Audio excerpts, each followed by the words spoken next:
Mais il y a des voix israéliennes, des éditorialistes israéliens qui parlent de paranoïa, qui parlent d'une réponse disproportionnée. Cette réponse était mauvaise. Elle n'était pas disproportionnée au sens où il y a eu trop de force. S'il y avait eu beaucoup de force, il n'y aurait pas eu cette confrontation. C'était une réponse mauvaise. Et peut-être doit-on, en effet, remettre en cause le blocus. Mais le blocus n'est pas, si vous voulez, une torture infligée par un gouvernement sadique à une population innocente. C'est une mesure prise par Israël pour faire pression sur le Hamas et l'obliger à quoi? À reconnaître Israël, à renoncer à la violence, à relâcher Gilad Shalit et assumer... Ça a été efficace? À assumer, non. Et on peut dire que ça n'est pas efficace, mais alors on peut demander la levée du blocus, mais qu'on demande aussi au Hamas de satisfaire certaines exigences et qu'on prenne au sérieux la crainte israélienne de voir si le blocus est levé, l'Iran approvisionner le Hamas en armes massives et toujours plus sophistiquées. Cette crainte n'a rien de fou, n'a rien d'exorbitant. Or, on fait comme si tout cela n'existait pas. Et je trouve qu'il y a dans cette attitude un mélange de mauvaise foi et d'angélisme qui me fait très peur. Et pourquoi ne pas accepter une enquête internationale? C'est absurde. Une enquête internationale réclamée par le Conseil des droits de l'homme de l'ONU qui s'est discrédité à Durban, discrédité à Durban II, qui ne voit aucune des discriminations et des horreurs qui sévissent dans le monde en faisant d'Israël un bouc émissaire universel, ça n'a aucun sens. Ce qu'il faut, c'est une commission d'enquête avec un observateur international. C'est ce qui est en train d'être proposé et c'est ce que je crois permettra de faire toute la lumière sur cette affaire. Est-ce que Israël aujourd'hui est isolé de plus en plus sur la scène internationale? Israël est isolé sur la scène internationale. Israël est isolé dans l'opinion internationale. Ce n'est pas une raison pour légitimer toutes les décisions politiques d'Israël, bien entendu, et ça je suis le premier à le dire, mais cette diabolisation fait partie, malheureusement, notamment du côté dans le monde arabo-musulman, d'un vaste plan de destruction. On diabolise pour mieux détruire. Et quand je vois la Turquie, si vous voulez, réclamer maintenant le leadership dans le monde musulman, vouloir remplacer l'Égypte, je suis effrayé parce que l'Égypte voulait contenir les extrémistes iraniens, syriens, etc.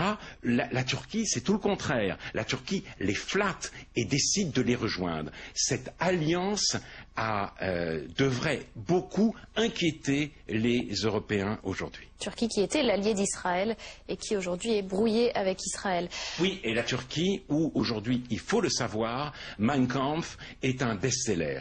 Et où on programmait il y a quelques années un film, La Vallée des Loups, qui a eu un succès dément et dans lequel il était montré que les Israéliens se livraient à du trafic d'organes. Ce qui a été dit et redit sur Internet lorsqu'on a vu les Israéliens construire un hôpital de campagne à Haïti. Voilà dans quel climat on se meut aujourd'hui dans le monde. Internet, on va en reparler un peu plus tard. Alain Finkielkraut, est-ce qu'Internet pour vous c'est toujours une inquiétante extase? C'est un grand défouloir en tout cas.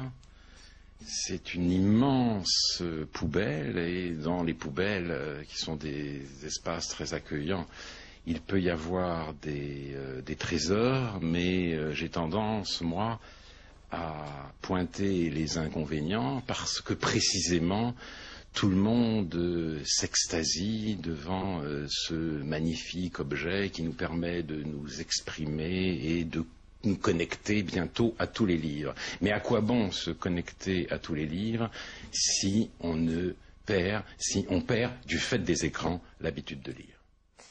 Ça n'a jamais été mon problème. Ça n'a jamais été mon problème.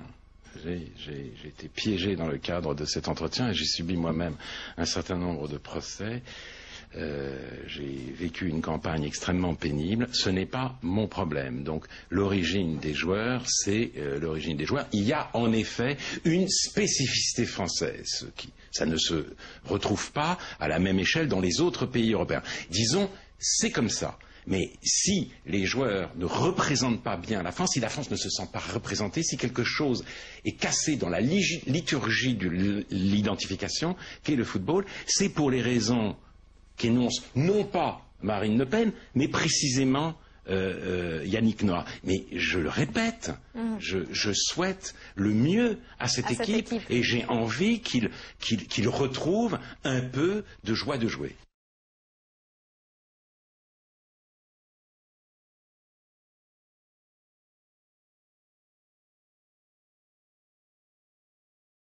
J'ai apporté un petit carnet parce que je ne collectionne pas les objets et les bibelots.